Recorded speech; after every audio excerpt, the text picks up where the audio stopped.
Hello, hello.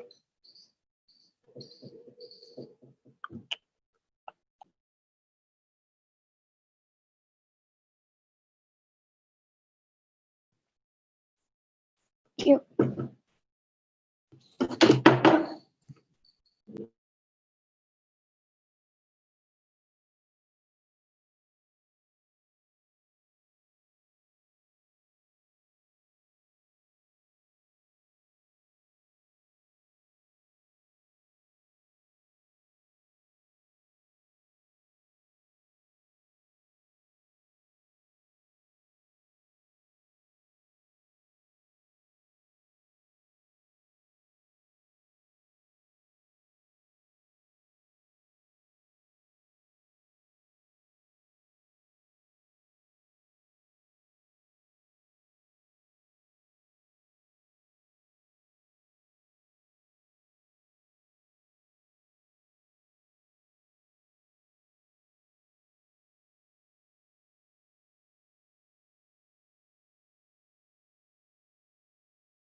গাড়ি, hello hello, আরে সব ভিডিও করি।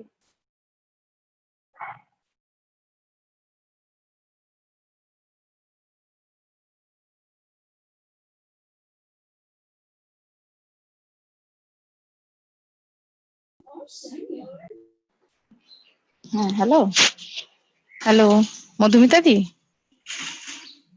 হ্যালো। হ্যাঁ হ্যাঁ গার্গী বলো। হ্যাঁ, বলছি তোমার তো স্ক্রিনটা শেয়ার করে রাখো, হ্যাঁ, পোস্টারটা। আমি না তো। তাহলে কে করছে? হ্যাঁ, পোস্টার শেয়ারিং শর্মি শর্মি শর্মি শর্মি করছে। ও আচ্ছা, তাহলে ওকে একটু বলো না, মানে ওর স্ক্রিনটা ইয়ে করে শেয়ার করে রাখতে। হ্যাঁ, আচ্ছা আচ্ছা, আমি ওকে কি করে বলি বলো তো, চ্যাট বক্সে লিখবো নাকি? Phone phone phone phone phone phone phone করে দিচ্ছি, ঠিক আছে। আমি কি এখন আমি আছি অনলাইন, আমি কি শেয়ার করে দেবো আচ্ছা, স্ক্রিনটা? হ্যাঁ, স্ক্রিনটা শেয়ার করে হ্যাঁ, দাও। হ্যাঁ, স্ক্রিনটা শেয়ার করে দাও।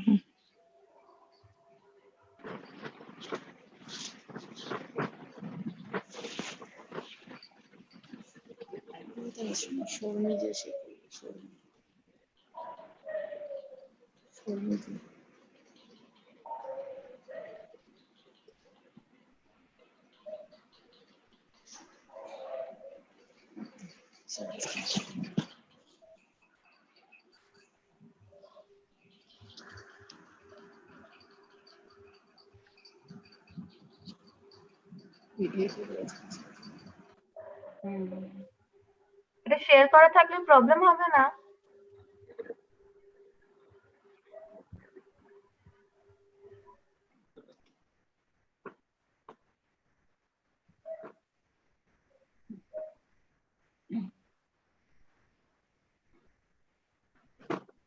গার্গীদি, হ্যালো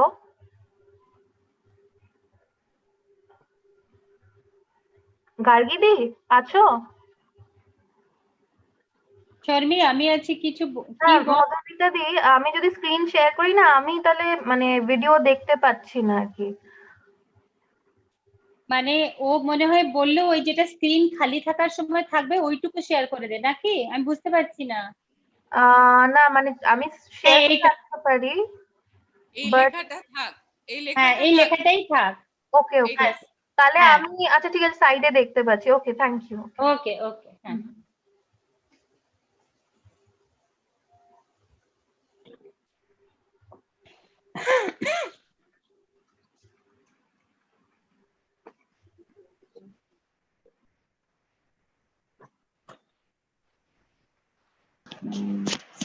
হ্যালো, হ্যাঁ শর্মি, হ্যালো।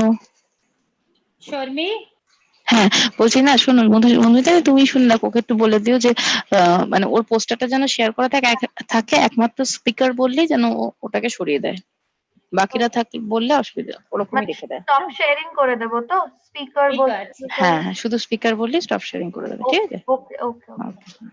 ওকে।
মধুমিতা দি, আইডি এখনো ঢোকেনি? ছিলেন তো? দেখতে পাচ্ছি না কিন্তু, স্পিকার তো এসে গেছেন। হ্যাঁ সেটাই তো। ম্যাডাম তো ছিলেন। দেখতে পাচ্ছি না। আচ্ছা আচ্ছা গার্গী, আমি কি ভিডিও অফ করে দেবো? হ্যাঁ মানে শুধু মানে এই স্ক্রিন শেয়ার করা আছে তো, ঠিক আছে, এবার অফ করে দিতে পারো। ওকে।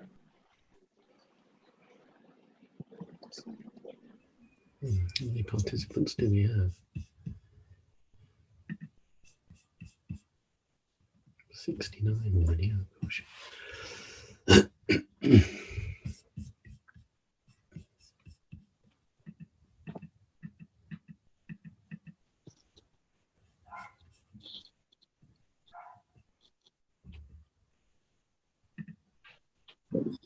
Hello, Indrila. Can you hear me? Yes, Yes, sure. yes, yes, I can hear you. ID, Dr. Reed is on air. Welcome him, please. Dr. Oh Reed yes, is on good air. afternoon. Hello. Hello, hello, Dr. Reed. Good afternoon, Dr. Reed. I mean, Good good morning. Very morning good in your morning. home country. Well, Yes. yes, morning here still, just about.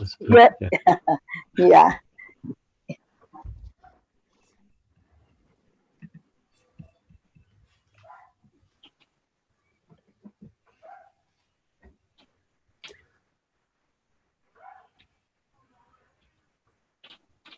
Okay, do you know how many participants you are expecting today?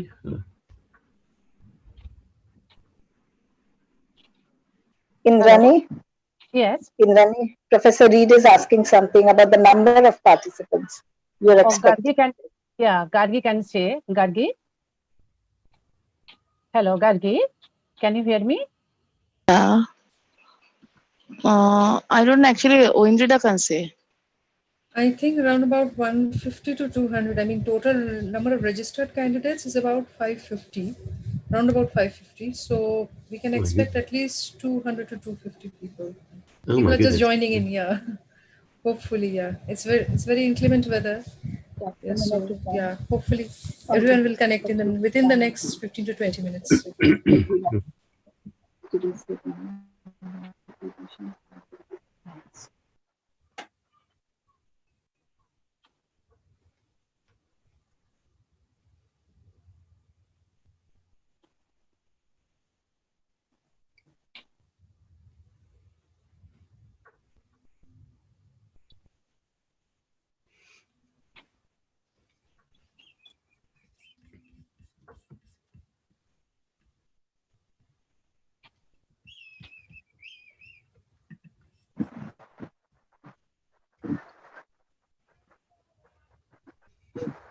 Hmm.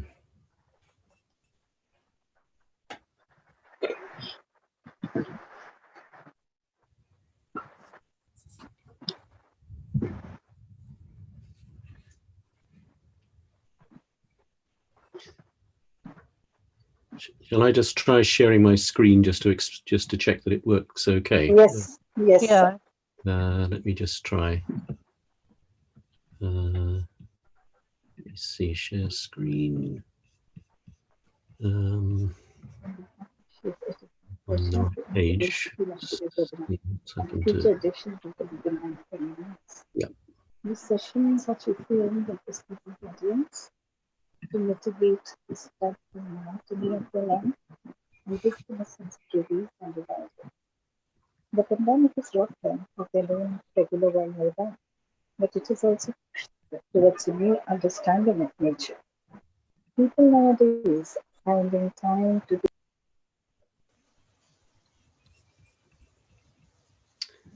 Right, I hope that works okay. Can you see the screen okay? Yes, sir. Yes, sir. That's great. Okay. Yeah. All right, well, I'll stop sharing for the time being just to return to normal.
Hello, Indrani. Yes. Indrani, start. when do you propose to begin? Is Alo here? Has Alo Yeah, arrived? you can start. Yes, I'm here. Yes, she's here. Can we start, ID? Can we start? Yes. Shall we start? I think, yeah, it's just 4 o'clock and I think we can start straight Yes. away. Yes.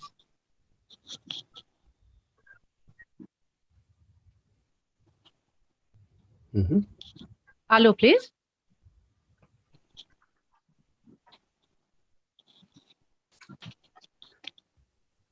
Okay, Indrani, do you want to say any words of introduction? Or, Yeah, I'm here.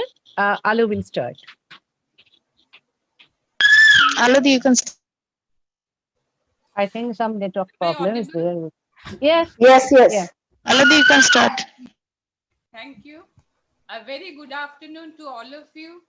I'm Alu Guho of the Department of Geography of St. Anandram Jaipuria College, Kolkata. On behalf of the Departments of Botany and Geography and on behalf of our college, we extend our warm welcome and heartiest greetings to everyone present here today. We are grateful to our principal, sir, Dr. Ashok Mukhopadhyay, for his encouragement and guidance regarding this webinar. Thank you, sir. We are honored to have Dr. Peter Reed, Professor of Physics, University of Oxford, UK, as our distinguished speaker today. We welcome you, sir. We welcome all dear colleagues and staff of our institution to our webinar. We are privileged to have you here and we thank all of you for your support. We extend our greetings to all the faculty members of various colleges and universities present here today. And we thank you for your response and interest in our webinar. We are also delighted to have our dear students here today and also students from various other colleges and universities, both within India and abroad. We are thankful to the internal quality assurance cell of our college, members of the organizing committee, technical assistance team, and everyone of our college involved in this endeavor for guiding and assisting us. This webinar series titled Connecting with Nature is an attempt to strengthen our bond with nature, to care for our Mother Earth, and in the long run, learn to care for each other, especially during these trying times. I now invite Dr. Srimanti Chaudhary of the Department of English of our college and request her to share her views on today's theme. Thank you all. Over to you, Srimanti ma'am. Thank you, Alo. And everyone, on behalf of St. Anandram Jaipuria College, it is my pleasure to introduce the theme of today's webinar and the future editions of the webinar in the coming months. These sessions are chiefly aimed at the student audience to mitigate the stifling monotony of their life and give them a sense of release and revival. The pandemic has robbed them of their known regular world, no doubt, but it has also pushed them towards a new bonding with nature. People today are finding time to gaze passionately at the changing colors of the sky and observe minutely the trees and birds and tiny creatures around. Nature and environment have suddenly claimed the focus of our attention. Today's topic, climate and atmospheric circulation regime, putting the Earth in its planetary perspective, is part of the larger theme of the webinar series, namely connecting to nature.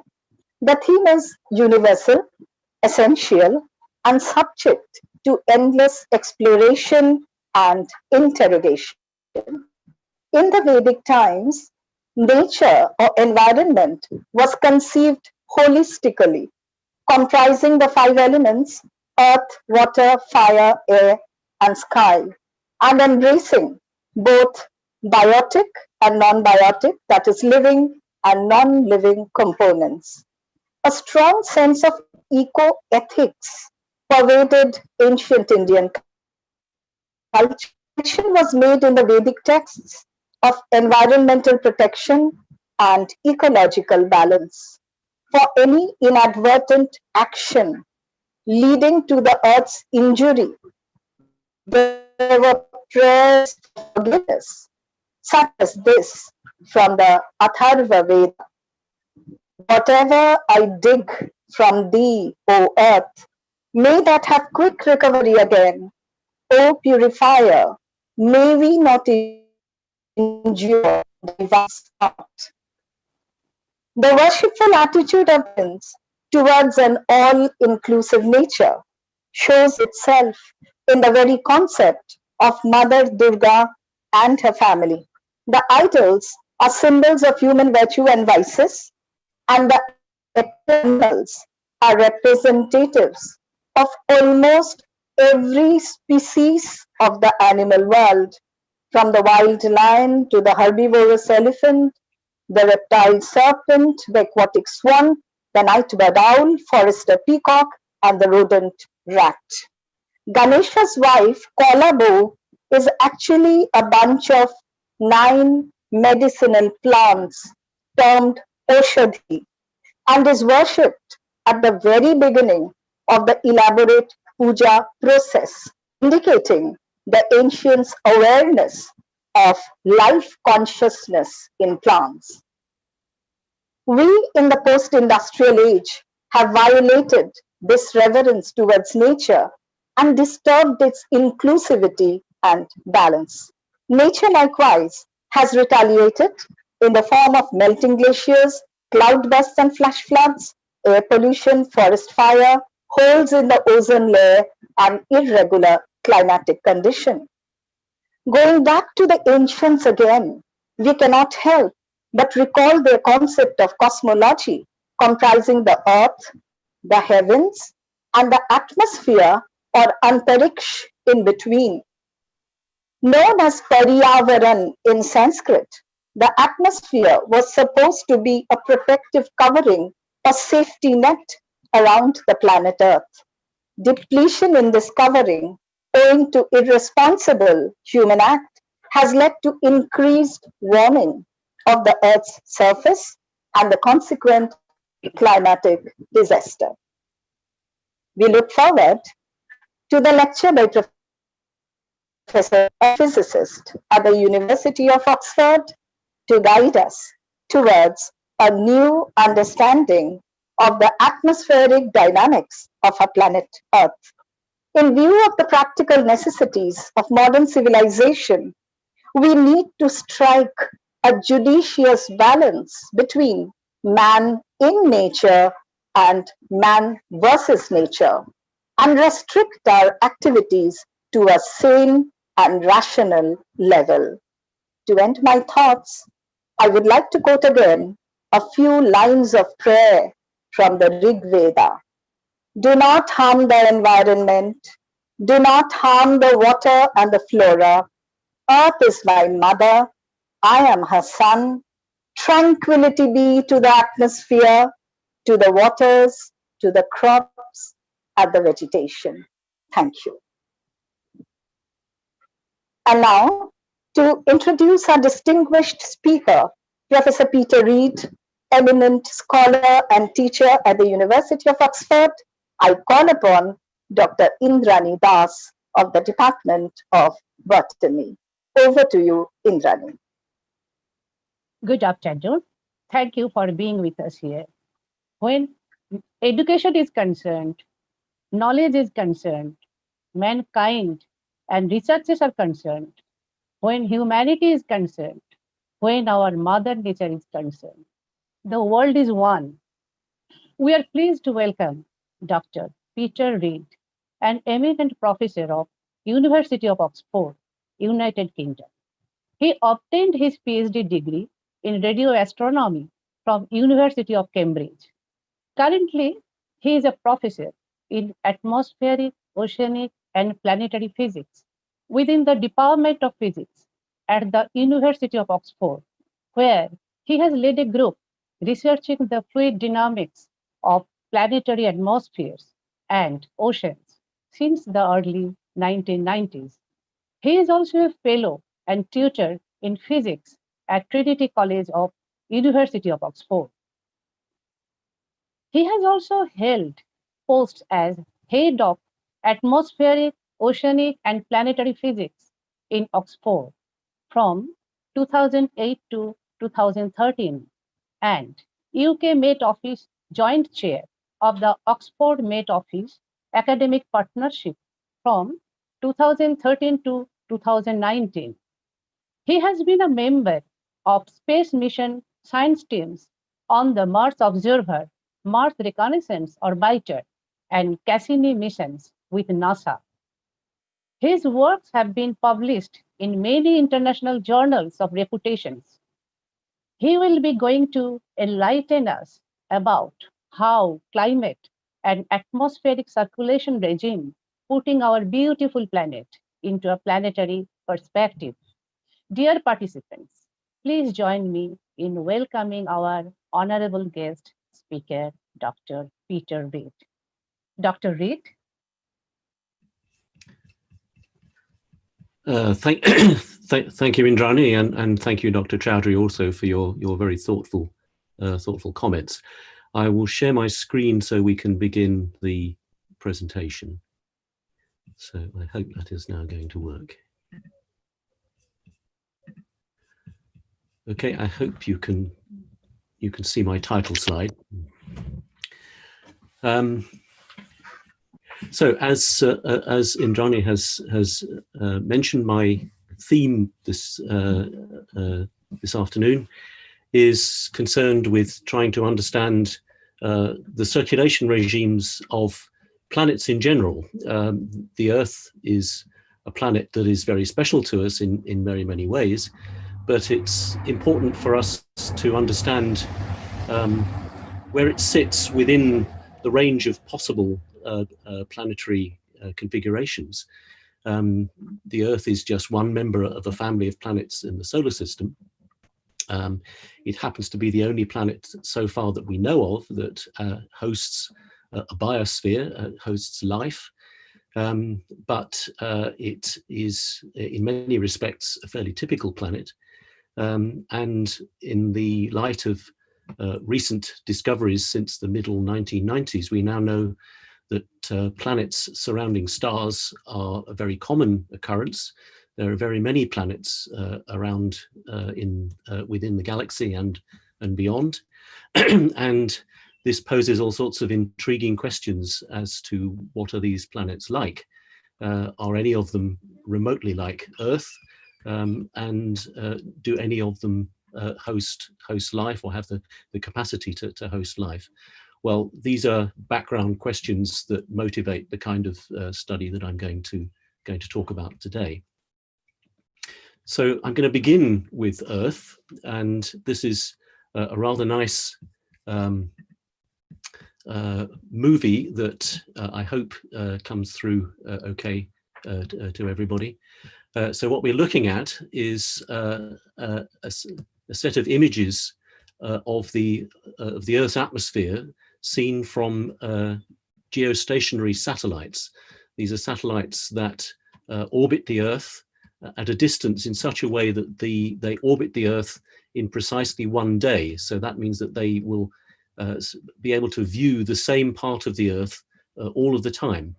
And they're viewing in the infrared spectrum, around about 11 microns, which is where the atmosphere is relatively opaque because of the variations in water vapor. And so what you're seeing here is water vapor visualizing motions in the atmosphere. Now we think of the atmosphere as being a sort of a complex turbulent fluid, but you can already see from the patterns that are evolving here before you that it is not a completely random circulation. There is structure here. You can see, for example, in the tropics, you can see the winds predominantly move objects such as clouds, mostly towards the west in the so-called trade winds, whereas at higher latitudes you can see wave-like structures being carried by very strong winds in the middle and upper troposphere. We're looking here at altitudes at around about 15 to 20,000 feet, or something like 6 to 8,000 meters above the surface. And it's this organization of the circulation that is what I want to focus on.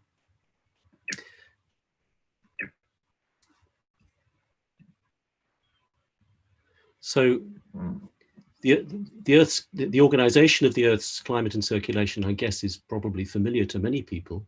Has a number of distinctive features that we can see summarized in this this cartoon.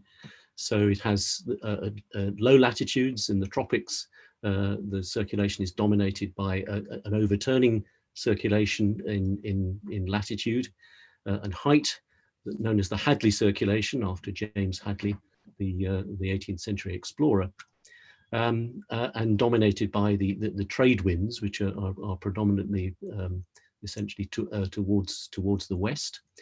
Whereas at middle latitudes, the atmospheric flow is dominated by strong jet streams that move essentially towards the east and are concentrated in the upper part of the troposphere at around about 10 kilometers or so above the ground. And these these jet streams meander up, back and forth, north and south, associated with what we call baroclinic cyclone, anticyclone weather systems. These are the sorts of weather systems that affect the latitudes of places such as in Northern Europe. The overturning circulation in these latitudes tends to be in what we call an indirect sense. It goes it circulates in the opposite sense to the Hadley circulations, and they're known as the feral cells. So this is, and then there's a kind of polar cell that is often observed in observations much closer to the poles themselves. And of course, this circulation varies on a seasonal time scale, mainly due to the tilt of the Earth's rotation axis with respect to its orbit. So we can ask the question, is the Earth unique in having such a circulation? And if not, then how does it compare with what we see in the atmospheres of other planets? And we've been very fortunate to live in the last several decades with the advent of space exploration that actually has allowed us to visit most of the main planets in the solar system. And so we have a much better idea now than we used to have about what the other planets in the solar system look like. And it allows us then to ask the central question, which is how and why does the Earth's climate and its circulation differ from other planets? And if so, why? Why should these circulations differ? And in particular, what are the factors that are most important to determine the strength and the shape of a planet's atmospheric circulation? So this is a summary of the observed structure of the Earth's atmosphere. You can see the temperature as a function of latitude along the horizontal axis, and it's the height in the vertical axis. And so this is the structure of the atmosphere averaged along latitude circles. So you can see the temperature. So temperature tends to decrease with height, and it tends to decrease from equator towards the poles in a fairly familiar fashion until you get to the very high upper atmosphere, essentially into the stratosphere when the temperature starts to increase again. Associated with this distribution of temperature is the pattern of east-west jet streams. So the middle frame shows contours of the east-west wind velocity, which you can see the presence of these strong jet streams that feature centered between latitudes of of 20 and 60 degrees north and south. Associated with this pattern, then we see the meridional overturning circulation. So the bottom frame shows what's called a stream function. So you have to imagine the vertical and horizontal wind blowing parallel to the contours. So we see air essentially rising close to the equator, sinking at latitudes around about 40 degrees north and south. And then the ferrule cell gives is the middle cell in each hemisphere, and then a polar cell, as I indicated earlier, close to the poles.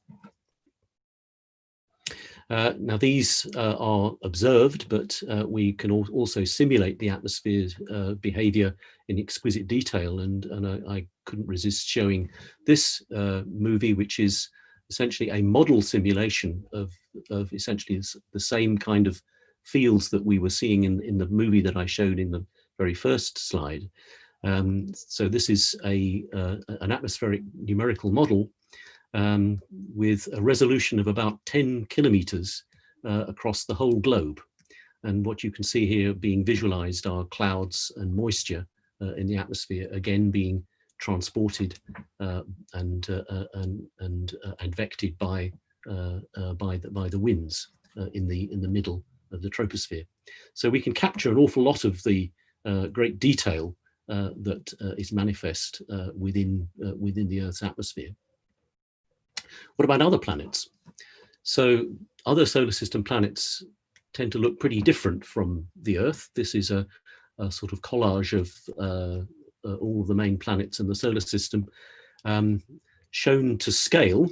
So the sizes of each planet are shown relative to each other, but obviously not in respect to distance from the sun. You can see the sun represented on the left, and then the next planet is Mercury, then have Venus, and you can see my cursor, Venus, the Earth is here, here's Mars, this is Jupiter, Saturn, Uranus, Neptune, and it even shows Pluto here at the very outermost edge of the solar system. And most of these planets, although not all of them, have significant atmospheres that we can study. So let's have a quick look at some of these atmospheres so you can get a flavor for the kind of things that we can observe. So we start with Mars. Mars is in some respects the most Earth-like of the solar system planets in terms of its atmosphere and meteorology. So what we can see here are on the left some images taken from lander spacecraft that have landed on the surface of Mars, and you can see sort of cirrus clouds being moved by the winds as viewed from the ground. The lower left image shows dust devil vortices. So these are convective vortices that lift dust from the surface of the planet and lift it up into these columns. And this is very similar to dust devil type structures that you can see in deserts on Earth, almost anywhere in Earth like deserts. And the right-hand frame, lower right, shows frost deposits. This was an image taken by the Viking lander spacecraft, so it's showing very familiar looking weather. But one thing that Mars does that Earth doesn't do is that it can have extremely large-scale dust storms. So the top image shows a pair of images from the Hubble Space Telescope taken just a few months apart. The left-hand image showing relatively clear conditions, and you can see white clouds in the Martian atmosphere as well as the surface itself. And then sometime later, you can see that dust storms have erupted on the surface. They've carried dust across the whole planet in such a way that we can now scarcely see the surface at all. And these global dust storms seem to happen once every few Martian years. They happen at certain preferred times of the Martian seasonal cycle. So just to give a little bit of perspective again, so Mars is a somewhat smaller planet than the Earth. It's roughly half the size of the Earth. but it rotates at around about the same speed. It has a length of day that is just over 24 hours, and it has an atmosphere that is principally carbon dioxide with a little bit of nitrogen and other constituents, but with only something like 0.5% of the surface pressure. So it's a relatively thin atmosphere, but it's a thick enough atmosphere nonetheless to exhibit some quite interesting meteorology. Many features of which are quite similar to what we find on Earth. So Mars has polar ice caps, except that these consist of a combination of both water and carbon dioxide ice, because Mars is further away from the sun and its surface temperature is much cooler. It also has mid-latitude jet streams that you can see visualized here by a streak of dust that's being carried by this jet stream. And it also has wave-like anticyclone weather systems. And you can see a trough here representing one of those features. And you can also see that the winds are strong enough to actually lift dust to produce these extensive dust storms. We can simulate the circulation of the Martian atmosphere in some detail, and this is showing the same kind of fields that I showed for the Earth now, but this time for Mars, averaged over an entire year. And you can see very similar structures. You can see the temperature decreasing with height and decreasing towards the poles. You can see the presence of these large, strong upper atmosphere jet streams at middle latitudes, much like on Earth, except that the Mars's jet streams are somewhat closer to the pole. And you can see a meridional circulation that actually looks somewhat similar to the Earth, although it's in some respects it's a little simpler. You don't see such obvious evidence of the feral cells. You only see the Hadley-like circulations. But this is what Mars looks like in an annual average. If you look at an individual season, particularly at the solstice times, so for example during Northern Hemisphere winter, the pattern looks somewhat different. The temperature structure now is very asymmetric between the two hemispheres, with a very warm summer hemisphere and a very cold winter hemisphere. The jet stream in the summer hemisphere has almost disappeared, and the meridional overturning circulation is now dominated by a single large overturning circulation that crosses the equator. So very large changes in the circulation during the seasonal cycle on Mars. Venus is the other main terrestrial planet that has a very substantial atmosphere. The left image here shows an image of Venus in the ultraviolet obtained by the Japanese mission Akatsuki, and this shows very characteristic cloud patterns on Venus. Venus is almost entirely covered by clouds, but these are not clouds of water droplets. These are droplets typically of sulfuric acid, so not a very pleasant kind of environment. Venus is in many ways the Earth's twin. It's almost exactly the same size as the Earth. It's roughly 95% of the Earth's radius. But Venus rotates much more slowly on its axis compared to the Earth. So 243.7 days it takes for it to rotate on its axis. And it has a very, very dense atmosphere, 90 times more dense than that of the Earth. And that gives it this very intense greenhouse effect. So the surface temperature on Venus is very, very warm, something like 750 Kelvin or so. Its circulation is also quite different to what we see on Earth. So we see a pronounced polar vortex, for example. Looking at the same fields for Venus as simulated in atmospheric models, we see that there are relatively small changes in temperature with latitude. The temperature only really decreases very strongly with height, and varies much less strongly in the latitudinal direction. But it also has very strong jet streams, but these jet streams that blow towards the east, effectively on Venus, extend all the way to the equator. So there are no trade winds on Venus in quite the same way as on the Earth.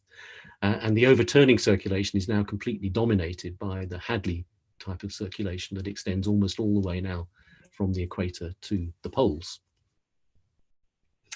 So we can kind of summarize that in this sort of comparative plot that was taken from this paper by Karatakin and his co-workers. So we see these meridional circulations are very different across these three planets. And so it's very interesting to ask the question, what are the main factors that actually distinguish these planets? If we look further out into the solar system, then we have other planets as well. These much larger, very different planets from the Earth and the terrestrial planets. So we have the so-called gas and ice giant planets. So we run from Jupiter on the left, Saturn in the middle, Uranus at the top right, and Neptune bottom right. So these are much larger planets than the Earth, and they seem to be made primarily of hydrogen and helium with other hydrocarbon materials that form their main constituents.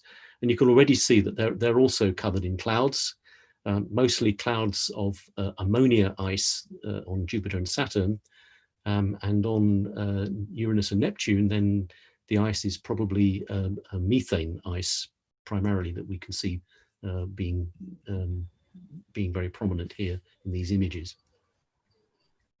The weather and climate on a planet like Jupiter is again very different to what we see on Earth. These are an animation of some cloud movements that we see on Jupiter. We can see that the winds are very much dominated by east-west jet streams, and with many jet streams that extend all the way from the equator to the pole. I think and so that this is the nice. Yeah. We seem to have an interference. Okay. পড়া সব সময় থাকে চালু তো কোথায় ছক্কা দিয়ে চাল আরে চাল এটা কোথায় এটা এখানে নেই এখানে কি আনলো এটা করতে গেল এখানে ছিল বোধহয় এখানে Okay. So we see that the clouds are organized into these bands that run from that are very much aligned along lines of latitude, and so the circulation is very much dependent on latitude, and the difference in clouds may be associated with a whole sequence of upwelling and downwelling circulations that are associated with these very powerful jet streams, embedded within which we see these large vortices, such as the Great Red Spot, which is what we see here, which is a vortex that's been observed since the 17th century. So Jupiter is much larger than the Earth. It's 11 times the radius of Earth, but rotates very rapidly. It's a rotation period of nearly just under 10 hours. And so is under very different conditions from what we see on an Earth-like planet. Not only that, but we can also, only recently has a spacecraft been able to actually fly over the polar regions of Jupiter, and we find different circumstances all over again. These are some infrared images of Jupiter showing these intriguing regular patterns of cyclonic vortices. So you can see in the North Pole we have 8 vortices surrounding the pole, whereas in the south we have just these 5 with a single vortex right on the pole itself, which are still intriguing people as to why these features have formed. Oops. So to pose the interesting questions then, how can we begin to understand why these planetary circulations are sometimes similar or sometimes very different from Earth? And we can suppose that maybe the various planetary parameters play an important role. such as the size of the planet, its rotation rate, its distance from the sun, or its parent star in the case of an extrasolar planet, its obliquity, its angle of tilt with respect to its orbit, and various other features may be relevant. But maybe the composition of the atmosphere is also important. Maybe its density, its mass, its opacity to solar and infrared radiation, whether clouds form and moisture, does that play an important role? Perhaps even the presence of a biosphere may also be important. One might suggest, and of course the properties of the surface may also play an important role. There are many possible factors that one could imagine would have an influence. But the approach of a physicist is to try to be very selective about which factors to concentrate on. And the kind of question that we're interested in particularly is to find out which factors are the most important. And the way we can tackle this is to begin with actually looking at the properties of flows that are in models that actually make very, very simple assumptions. So we begin with the simplest possible model, but hopefully no simpler, in order to be able to study atmospheric circulation. So how do we model a climate system? The basic technique has been established for many years now for the Earth. So we solve the time-dependent equations of atmospheric dynamics, thermodynamics and continuity. So this is the conservation of momentum, energy and mass on a three-dimensional spherical grid that covers the entire surface of the planet and in altitude. We compute the various physical forcing terms that are actually driving the circulation. So this will be to do with the radiative transfer, the incoming sunlight, the outgoing thermal radiation. We may be able to represent clouds and moisture, the surface topography, the shape of the surface and its properties, and any boundary processes. And if there are any processes that we cannot explicitly resolve in the model because they're happening on too small a scale, then we have to find ways of representing these in a parameterized way. So this would include the effects of small scale turbulence, clouds, convection, and chemistry, for example. Now, the problem there is that you have many, if you want to do this in a very comprehensive way, you have many parameters to define or to determine. And that's not really going to tell us very easily which parameters are then the most important. So what I'm going to talk about is some work that we've done recently in my group to explore the effects of varying parameters on a prototype atmosphere by using a very simple three-dimensional dynamical climate model. So we've used it's based on a dynamical model that was originally developed with the Earth in mind, either the PUMA model, which was developed by the University of Hamburg in Germany, or the ISCA model, which was developed recently by the University of Exeter in the UK. And these solve the basic equations for the conservation of momentum, energy, and mass with a certain resolution. We ignore any topography on the surface, so we don't have any, there's a flat surface, and we use very simple radiative forcing, either a relaxation to some prescribed temperature distribution with height and latitude, as we show here, or using very simple radiative transfer that is not specifically tied to any particular composition of the atmosphere, but just allows for incoming solar radiation and outgoing infrared radiation. And we have a simple representation of friction at the surface, and then we can vary either the size of the planet or particularly the rotation rate of the planet. And I'm going to talk about some work now in which we varied the rotation rate of an Earth-sized planet, and we're going to either slow it down to levels as low as 1/256th of the Earth's rotation rate, so a length of day of 256 Earth days, all the way up to 8 times the Earth's rotation rate. So in other words, a length of day that is only 4 for hours. And we're going to ignore any effect of moisture or water or oceans on the planet. We're going to assume we're just going to see what happens essentially if we were to ignore all of those features and just allow the dynamics to respond to the changing rotation rate. So just to convince you that this is not a totally crazy thing to contemplate. So on the left, what we show are the observed winds and temperature in the Earth's atmosphere. This is derived from the American Meteorological Institute.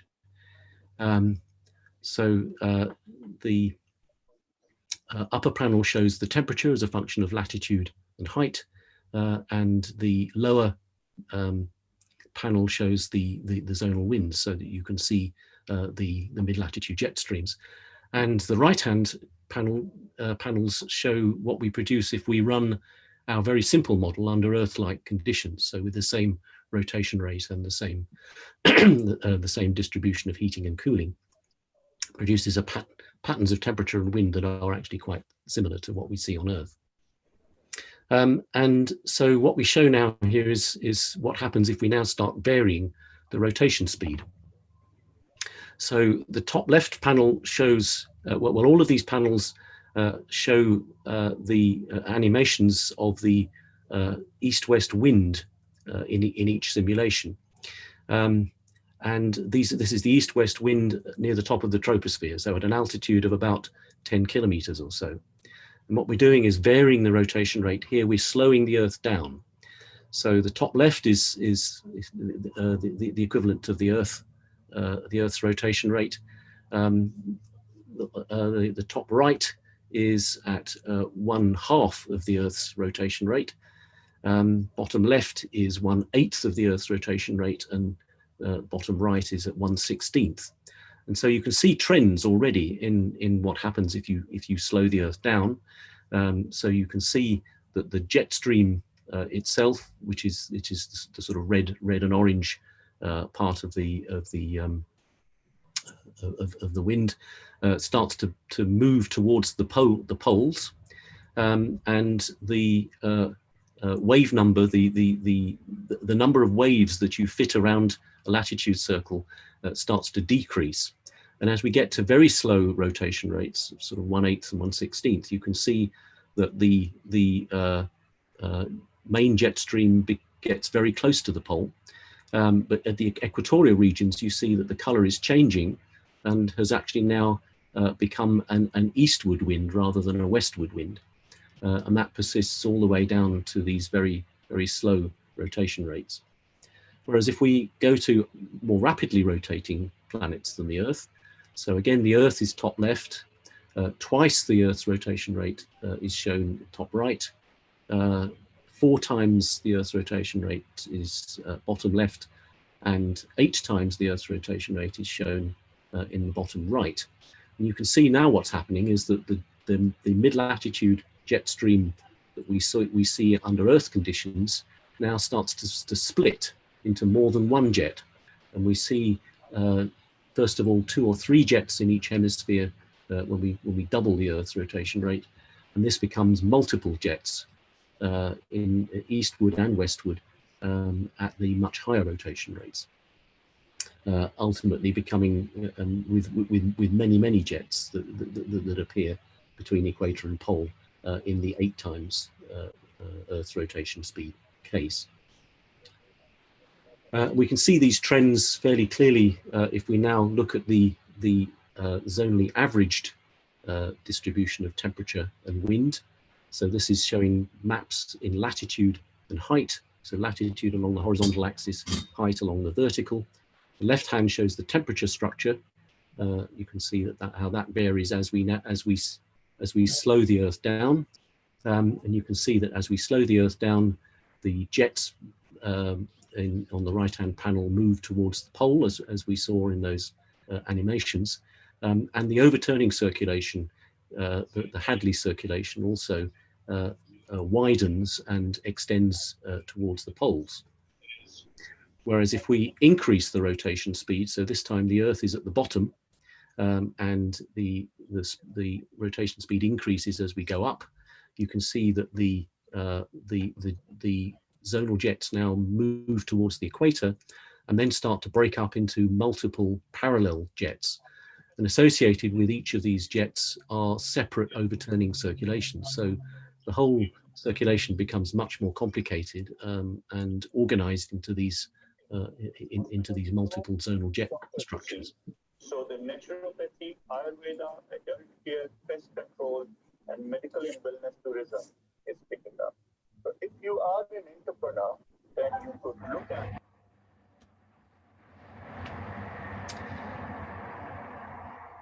Now we can understand this the organization of these structures by now looking at ways in which we can combine various planetary parameters into universal dimensionless parameters. This is a practice that people in fluid mechanics have done for centuries, in fact.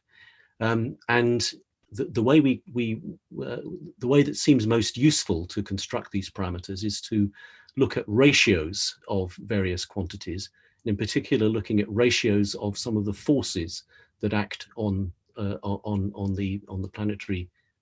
planetary circulation. And in particular, there's one parameter which measures the ratio of the inertial accelerations to the Coriolis accelerations, which are due to the rotation of the planet. And if you look at the different parameters that this corresponds to, it gives you a parameter that is proportional to the equator to pole temperature difference divided by the square of the rotation rate times the planetary radius, omega squared r squared. Another important parameter that turns out to be very, very important is a measure of the friction or the dissipation, the damping of motions in the atmosphere. So we can associate a time scale associated with the dissipation in the atmosphere. And if we look at the ratio of that time scale to the length of the day, then that gives us another dimensionless parameter that we can then see how that helps us in organizing and correlating how changes in the circulation vary. So if we just look at the values of these parameters, so the theta parameter, remember, is just go back, the theta parameter is this parameter, the delta theta over omega squared r squared, and the friction parameter is this thing. So that's what these parameters are, depending on whether we choose the mechanical friction or the radiative damping. So we see typically for these different planets, the theta parameter varies over many orders of magnitude. So for the Earth, it's around about 0.1. For Mars, a very similar value. For Venus, a slowly rotating planet, has very large values of this. So does Titan, the largest satellite of Saturn, which also has a substantial atmosphere. Whereas Jupiter actually has a value much smaller than that of the Earth, around about 10 to the minus 3. Whereas these damping parameters tend to be very large, apart possibly from Mars, where it's not quite so big. So if we now look at try and map these different circulation patterns with regard to these parameters, so we can produce a two-dimensional map showing the theta parameter on the vertical axis and this damping parameter omega times the frictional timescale squared along the horizontal axis. We can now see that these different styles of circulation now fall into a kind of clear order.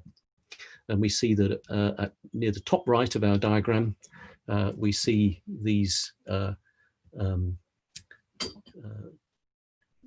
what we call super rotating atmospheres with jet streams that are very close to the pole, and the whole atmosphere tends to be moving towards the east. Whereas in the middle of the diagram we see more Earth-like patterns, although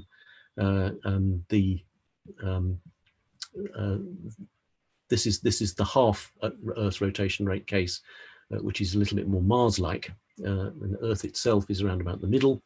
And then as we move towards the bottom right, we get these multiple jet type of structures, which become more and more like the circulation that we see on the gas giant planets like Jupiter and Saturn. And we can see now, ordering the various experiments that we've done in our model. So this is showing theta, the delta theta over omega r squared parameter,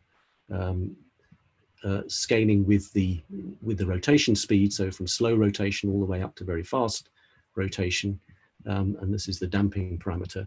And it turns out that if we compare these with the values of these parameters that we can infer for the solar system planets, they kind of order rather neatly. So the slow rotating plate simulations look much like what we see on Titan and Venus. The middle ones look like Mars and Earth, with the sort of single jet streams with baroclinic cyclones. Then the twice rotation rate looks quite similar to what we see on Uranus and Neptune, and the fastest rotation rate case looks very much like Saturn or Jupiter. And this dynamical similarity is suggested then if we characterize these planets with regard to these dimensionless variables. And it allows us to make predictions now, because if we take an Earth-like planet and reduce the rotation rate, say to 1/20th of the Earth's rotation rate, then we see a pattern that looks a bit like this. So this is the east-west wind as a function of latitude and height, with this strong eastward flow in the upper part of the atmosphere, this large-scale overturning circulation and relatively weak temperature variations with latitude. But now, if we look for a similar situation where the planet is now very different, but has the same value of this dimensionless parameter theta, so we can achieve that by taking an Earth, a planet now that has the same rotation rate as the Earth now, but is 1/20th of the radius of the Earth. So the product of omega r remains the same, but now instead of having a slowly rotating Earth, we now have a much smaller planet that's rotating at the same speed as Earth. And lo and behold, the atmospheric circulation looks almost exactly the same. So this is actually telling us that we can scale these planetary circulations, and provided we can keep these dimensionless ratio variables to be the same, then we can actually predict what different planets circulation will look like. So we can play this game with regard to extrasolar planets. So there is a class of planet that we find around other stars that we don't find in the solar system, so-called super Earths. So these are rocky planets that are much bigger than the Earth, and we don't really understand very much about them as yet. But they have something like, they may have a radius that's up to twice that of the Earth. And if we take a super Earth, for example, that is rotating at the same rotation rate as the Earth, so the length of the day is the same as on Earth, that's actually, in terms of the product of r times omega, that's actually very similar to the twice Earth rotation rate case that we showed in our Earth-like simulations. So we can already predict from that what the temperature and the wind structure would look like on such a super Earth planet. So it would have a temperature variation that looks something like this, and it would have at least 2 eastward jets in each hemisphere, is what we would suggest. Have this somewhat more complicated circulation pattern than we see on Earth itself. Whereas if we were to take a super Earth and discover that it actually rotates much more slowly, perhaps 1/32nd of the Earth's rotation rate, then that's more like the 1/16th Earth-like case that we have already shown. And so that would have a pattern with only 1 jet stream in each hemisphere, quite close to the poles, with a Hadley circulation that extends all the way from the equator almost to the polar regions. So what are the implications of this dynamical similarity for our planetary circulation? It means that these model simulations and these model experiments suggest that the main structure and strength of the circulation just depends on a relatively small number of critical dimensionless parameters. And even very simple climate models can capture, therefore, a lot of the diversity that we actually observe amongst the solar system planets, simply by matching these principal parameters, as we've already seen. Now, the discovery of extrasolar planets, of course, gives us many more objects to consider. So the latest count I saw was there's around about just over 4,300 planets that have been confirmed by yesterday, according to this website, which catalogues all of these things. And so they must be exploring a huge range of our parameter space. But unfortunately, we have very few detailed observations. We can only detect the presence of these planets and perhaps locate them with respect to their parent star, and perhaps measure their size, and one or two other sort of gross parameters, but we can't we can't actually measure any of the details. But if we can use our dynamical similarity ideas, that means that we can infer quite a lot of information about their likely climate and circulation, provided we can estimate the values of some of these principal parameters. And that, of course, guides astronomers as to the kind of things that they should try to measure with these extrasolar planets. So in principle, that means that we don't really need to develop and run 4,000 different types of model for every single new planet. But we can build a kind of grand theory that helps us to understand the principles that govern the structure of all planetary atmospheres in this sense. But that's not to say that these simple models can explain everything. They can only tell us about the gross sort of properties of the organization of the planets. So we still need much more detailed observations, much more detailed models and observations, if we actually want to compare individual model predictions against ever improving observations.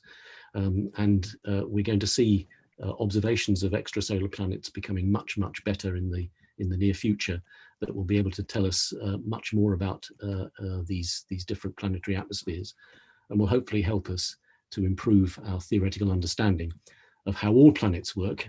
And if we understand in detail about all planets, then that is by implication also telling us and helping us to improve our understanding of the Earth itself.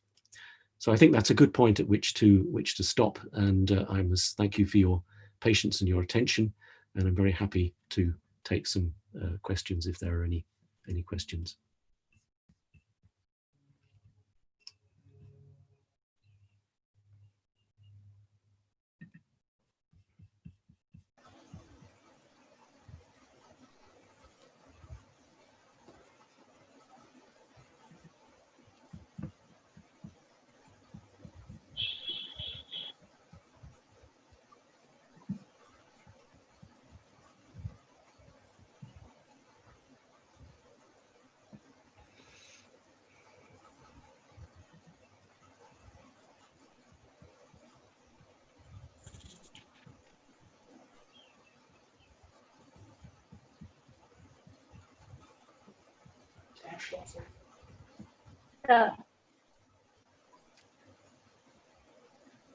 Right, I can see various questions appearing on the chat. Okay, sir. Okay, sir. So, sir, should we enter into the interactive session, sir? Hello. I'm sorry. Can you say again? Okay, sir. So we are now in our interactive session, sir. Okay. So I welcome you, sir. Here, myself is Dr. Madhumita. So, sir, should I read out the question? Yes, if you wish. Okay, sir. So the first question is from Ronak Maitra. Okay, he asks, does the atmosphere of a planet depends upon the position of the planet in the Goldilocks zone? I repeat. Sir, I repeat, does the atmosphere of a planet depends upon the position of the planet in the Goldilocks zone? Okay. If by the Goldilocks zone, I guess what you mean is the is the habitable zone, the so-called habitable zone of a stellar system. And so, well, various properties of the planet will be affected by where it lies with respect to the parent star. The Goldilocks zone is a range of distance from a given star that essentially helps to determine the average surface temperature. And the Goldilocks zone basically means that the temperature range lies within a range such that water can exist in a liquid state at some point within the planetary environment.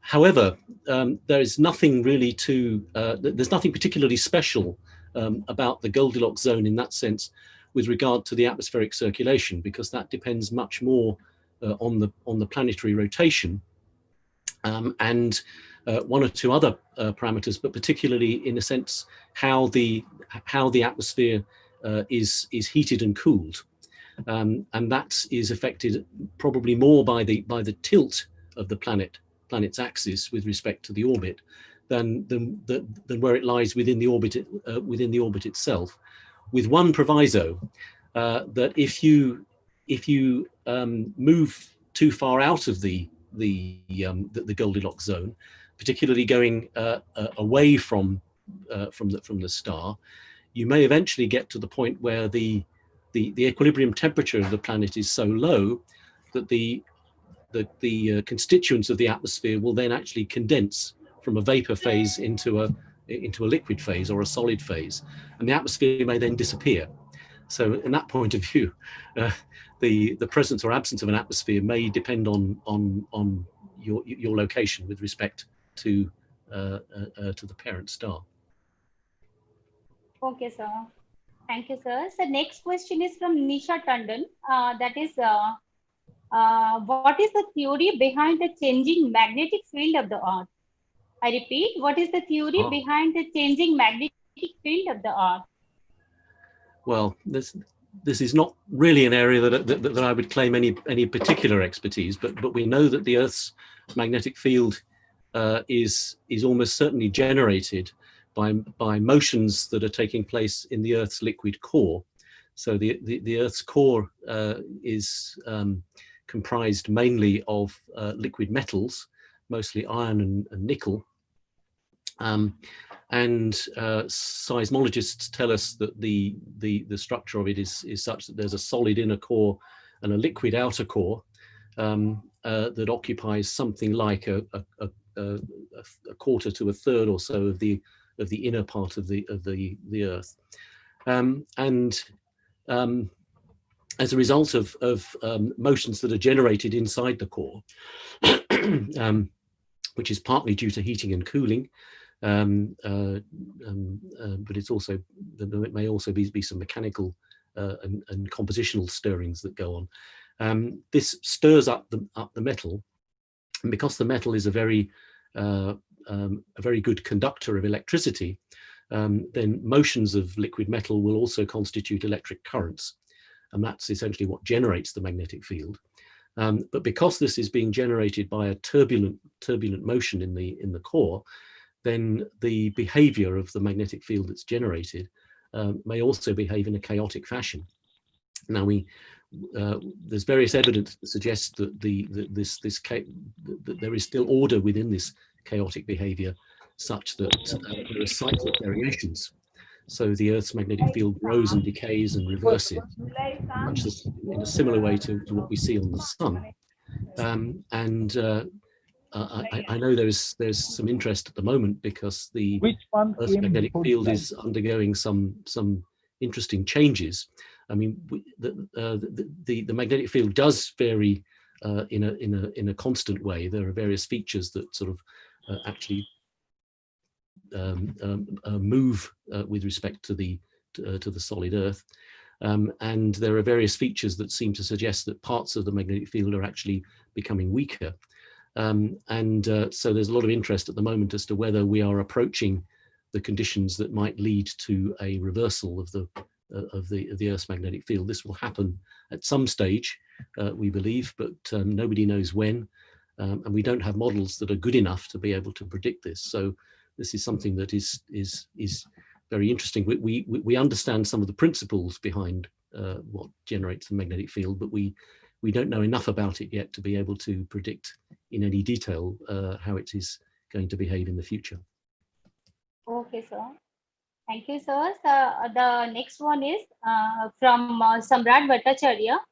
Is there any satellite in our solar system with nearly habitable atmosphere? Is there any satellite in our solar system with nearly habitable atmosphere? Ah, yes, it's an interesting question. So the main moon of Titan, sorry, the main moon of Saturn, Titan, has a very substantial atmosphere. It's a largely nitrogen atmosphere with hydrocarbons. It's very cold, but it does have a substantial atmosphere that is rich in organics. So that has certainly prompted some speculation that it might support some sort of living organisms. Mars, of course, is the planet that everybody tends to turn to. But you mentioned satellites in particular, and I guess in terms of its atmosphere, Titan is probably the only one that comes to mind. But what is particularly interesting now is that people are discovering some of the icy satellites in the outer solar system have oceans of liquid water at depth below the icy surface, and it's the presence of these oceans that raises some interesting possibilities that if life were ever to be able to develop in these places, they could be sustained in principle in these oceans that are essentially buried underneath these very thick icy surface layers. Thank you, sir. The next one is why this one is from Dr. H.K. Yadav. That is why tropical cyclones are not formed near the equator. Why tropical cyclones are not formed near the equator? Ah, yes, that's an interesting question. It's a question of what the origin of tropical cyclones are. I mean, what processes actually set them off. And it seems to be, well, it's a combination of several things. It's partly because you need some projection of the Earth's rotation onto the local vertical to be able to give disturbances some initial circulation, some initial vorticity. So they cannot form directly on the equator itself. They tend to form as a result of wave motions that take place slightly away from the equator, still within the tropics. And if you go maybe 5 or 10 degrees away from the equator, then there is enough projection then of the Earth's rotation that can actually allow the Earth's rotation to influence the development of these disturbances, and that sets them starting to rotate in the appropriate direction. And then once they start to rotate, there are then various feedbacks that are associated with the presence with the evaporation of moisture from the warm ocean. That then allows clouds to form and latent heat to be released in the atmosphere that then actually allows these things then to develop. Yes. Thank you, sir. So maybe the last one, I suppose. This is from Abhishek Pariyal. What is the main significance of jet stream for climate change? I repeat, what is the main significance of jet stream for climate change? Okay, that's a very interesting question, and there are many facets to it that I'm sure I don't have time to go into, and there are probably some things beyond my own understanding. This is a question that you would do well to put to one of my Oxford colleagues, Professor Tim Woolings, for example. This is one of his main research interests. But what we have been seeing with the onset of global warming during the late 20th century is that the jet stream has been moving systematically in latitude. and it's tied in with changes across the whole planet. We know that global warming effects tend to have their largest amplitude actually at very high latitudes. So we've been seeing very strong warming trends in the Arctic and in the Antarctic, particularly in the Arctic, with the melting of summer ice and so on. And that's associated with systematic variations in the equator to pole temperature contrast. And that will manifest itself by changes in the mid-latitude jet stream, particularly the subtropical jet stream. And it will tend to weaken it because you're actually reducing, by warming the polar regions more than you're warming the tropics, you're reducing the equator to pole temperature difference. And that will have the effect of actually slightly weakening the jet stream. And for those of us that live in these temperate latitudes, that can be important because it actually then makes it more likely that the jet stream will be able to meander more vigorously. And that actually can have important changes in mid-latitude weather, because it then allows us, for example, sometimes to experience tropical air more often, sometimes to experience polar air more frequently, and so it tends to enhance extremes of weather. Either we get extremely warm heat waves, as we've actually been enjoying such things just recently in the UK and in Northern Europe. But it can also mean that you may get very cold winters as well, because it means it brings some of the polar air further south than it used to be the case. So the jet stream plays it's at a kind of very important crossroads in the circulation, and so as the climate changes, it can actually have all sorts of very significant effects, not just in the region where the jet stream occurs, but also reflecting what's happening in other parts of the world. Okay, sir. So can I read out the last one, sir, please? Mm-hmm. Okay, sir. This is from Samrat Bhattacharya. Do gaseous planets have only gaseous satellites and not terrestrial? Do gaseous planets have only gaseous satellites and not terrestrial? No, that is actually not the case. So if you take, I mean, the largest gas giant planet is Jupiter. So the planet itself is composed principally of hydrogen and helium. But if you look at most of its satellites, the closest of the Galilean moons, which is Io, is actually a rocky body. It's actually highly volcanic in that sense. If you look a little bit further out, then most of the other satellites are, well, they're not gaseous, but they are predominantly made of ices. So they are sufficiently cold that most of the materials have actually frozen, and so they actually look like rocky objects, but the material is actually predominantly made of particularly water ice and other volatile materials, just with some rock kind of blended in. So our interactive session is over, sir. Thank you, sir. Thank you very much, and it was a pleasure to have you with us. And actually, you took us to a ride to the meteorological world. Thank you very much, sir, and for clearing our doubts also. That's my pleasure, and thank you very much for the invitation.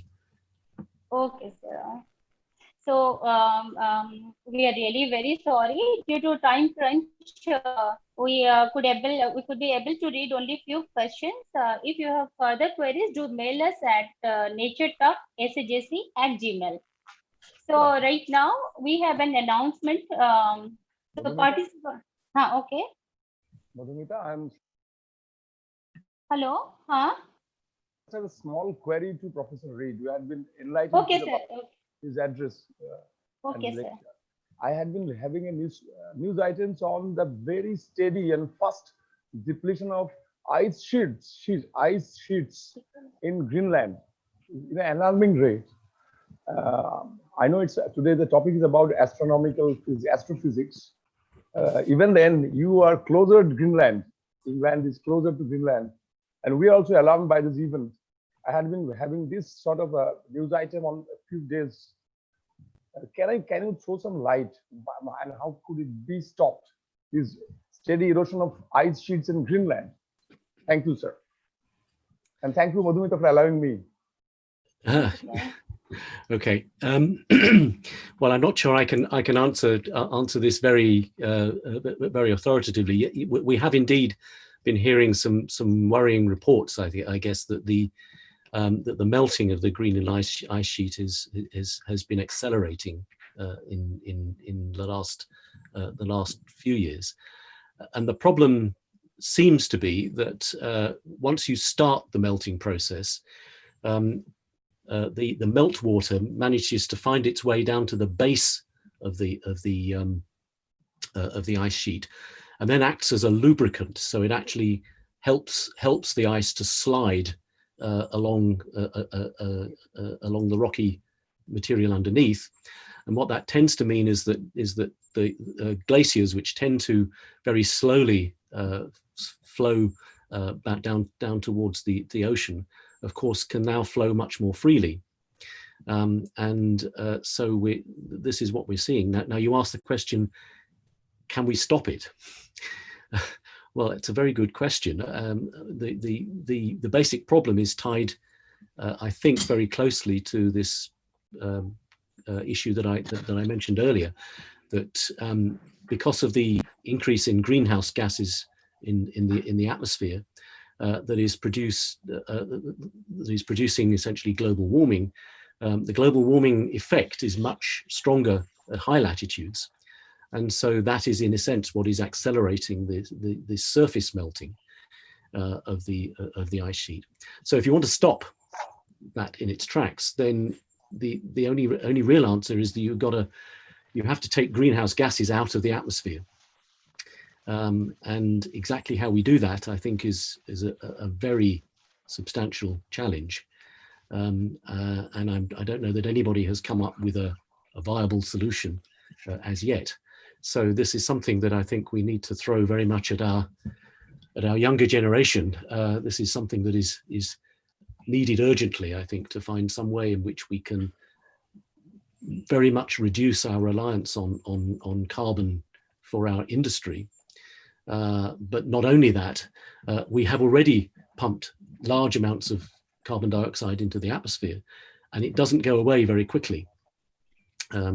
Some of the carbon is taken up by the oceans, but not enough. So the overall carbon burden in the atmosphere itself has gone up, and it's not going to go down very quickly unless you take active measures to remove it. And so that may be a major technological issue, even if you can solve the political or the geopolitical issue in persuading countries. And I guess particularly it's a particular issue for developing nations, emerging nations, particularly like India and China and Brazil and so on, who are investing substantially in building their industries. And the temptation, of course, is to use carbon in the same way as the rest of the world has done, and it's a very, very difficult situation to reduce everybody's reliance on carbon and to find alternative sources of energy. But anyway, I should probably stop there. Thank you very much.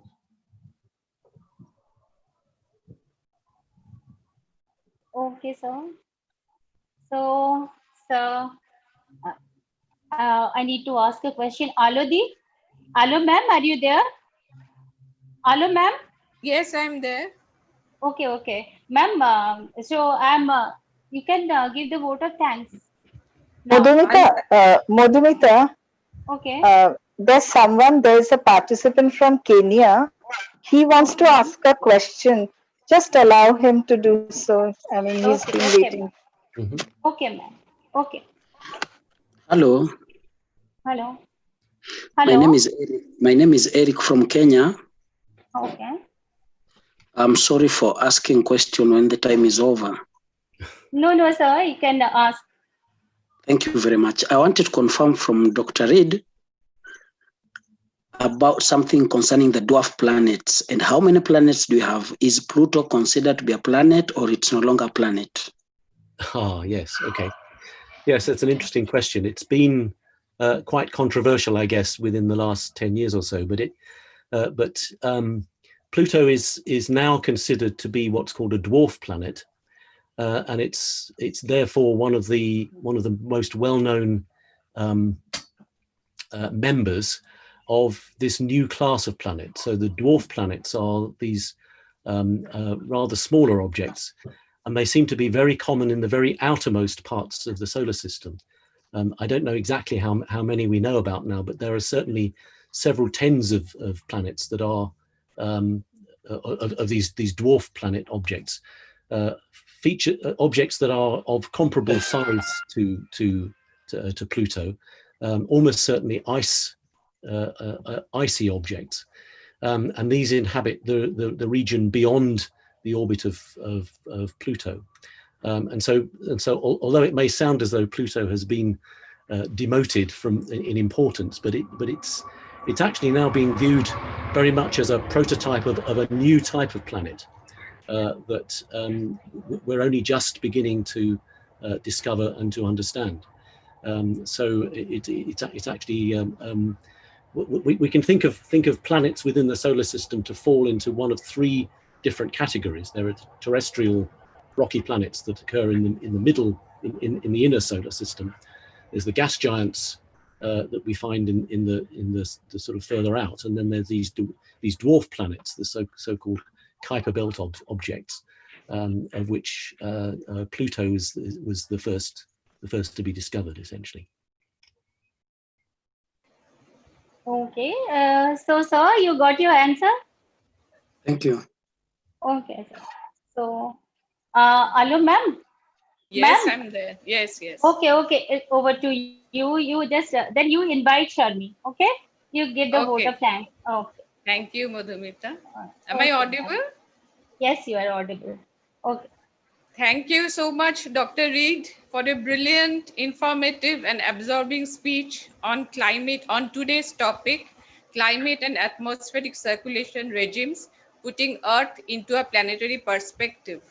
I enlisted myself as a faculty member, but now I think I'm back to being a student because you have enriched us with valuable information and knowledge on today's topic.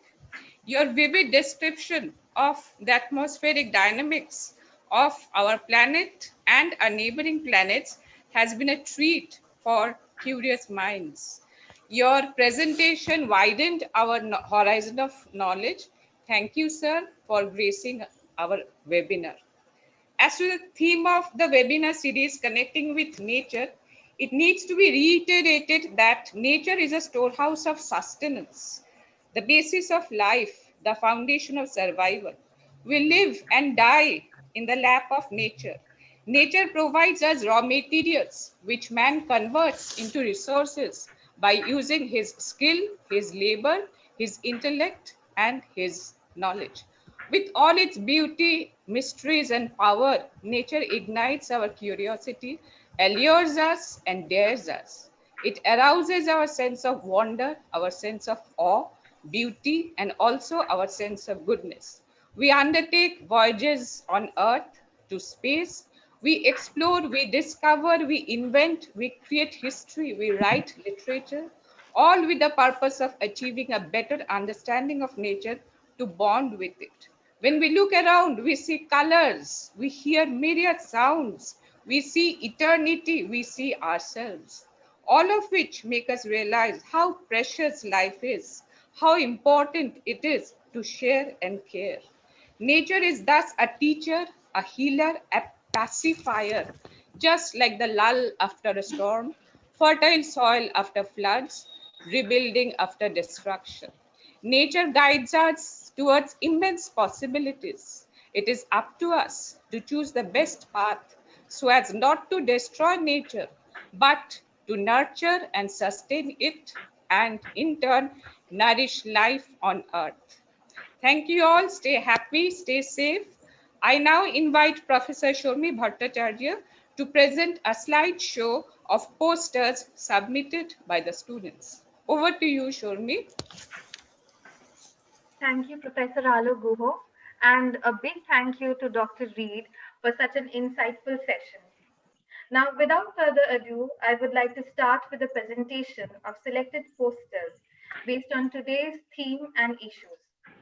We have received posters from students across various disciplines and participating colleges. So let's begin.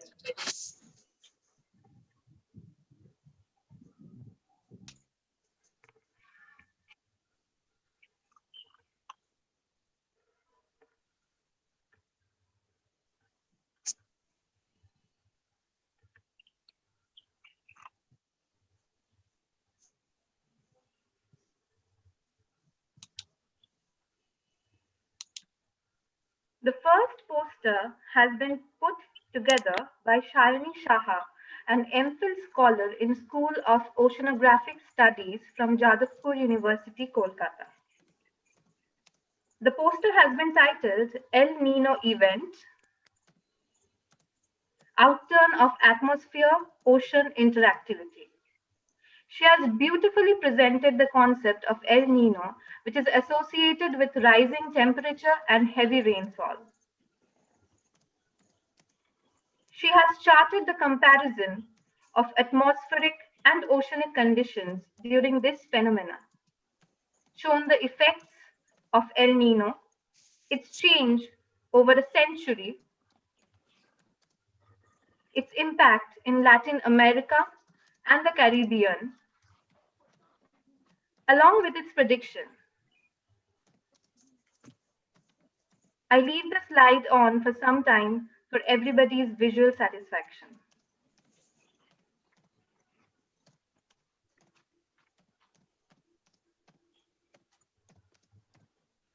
Moving on to our next slide. It has been prepared by Shatadol Sengupta, a 5th semester student from the Department of Chemistry of Seth Anandram Jaipuria College, Kolkata. The poster has been titled, When You Live in a Round World, There Is No Choosing Sides. Introduction to Global Climate Regime. There is a diagram of the Lorentz regime model alongside another diagram showing climate regimes around the world. Next, he has described history of the geological regimes. And lastly, he has described the issues and proposals over regimes.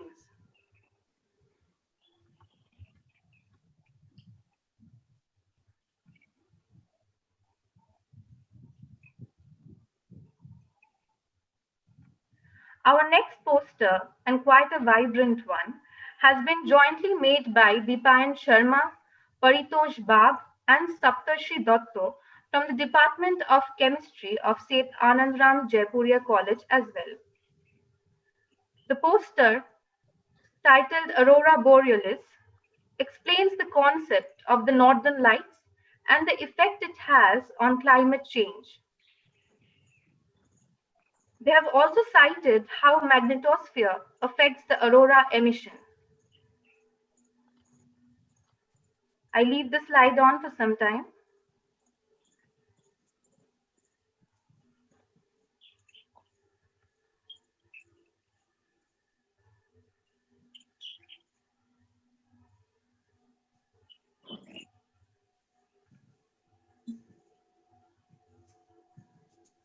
Proceeding to the next poster, it is from Shikha Singh, a 5th semester student from the Department of Geography of Seth Anandram Jaipuria College. She has titled the poster, Climate and Atmospheric Circulation of Earth. She has portrayed the diagram of Earth's climate system alongside Earth's atmospheric circulation and has depicted climate change as well.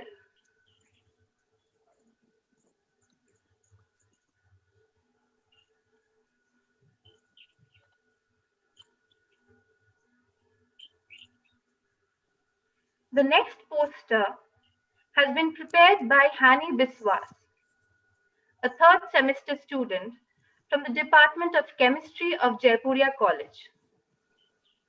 The poster has been titled Signs of Thunderstorm.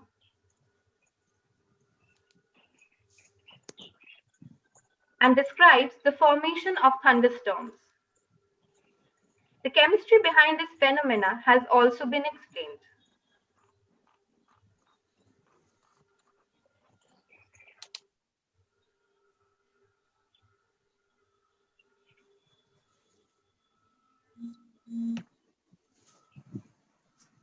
Our next poster is from Shweta Kesharwani, a fifth semester student from the Department of Geography of Jaipuria College. The poster has been titled Atmospheric Circulation and Climate Regimes. Now, this poster talks about the different models and classifications of atmospheric circulation on the one hand, on the left side, and its effect on climate and climatic classification on the right-hand side.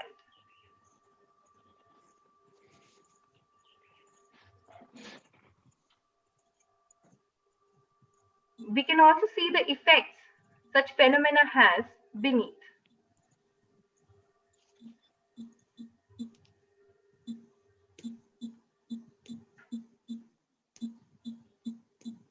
Our next poster, titled Smoke-Free Tower, the Giant Air Purifier, has been put together by Sarthak Basak, a fourth semester student from the Department of Zoology of Jaipuria College as well. He has beautifully arranged the different aspects of a smoke-free tower, starting from its meaning, structure, working principle, example, importance, especially in India, limitation, and ending with a conclusion regarding the smoke-free project.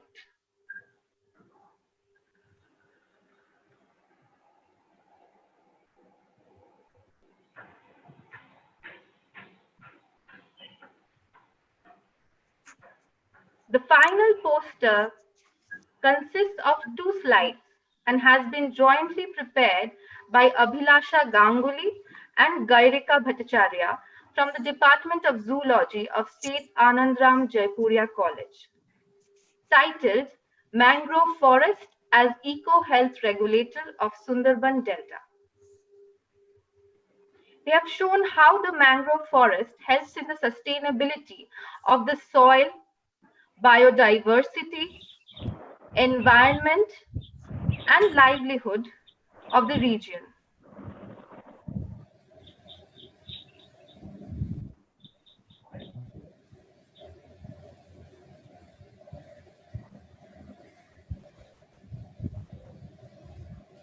In the following slide, they have portrayed the ecological fragility and vulnerability of the Sundarban mangroves and the delta as a whole.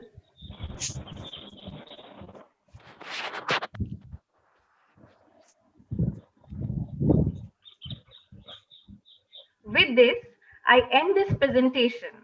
Thank you. Now,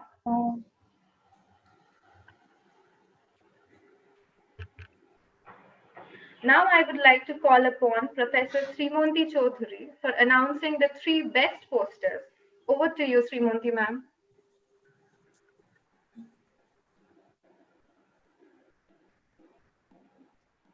Srimonti ma'am. Thank you, Shurmi. Thank you, ma'am. The 3 best posters. Yes. Hello. Can you hear me?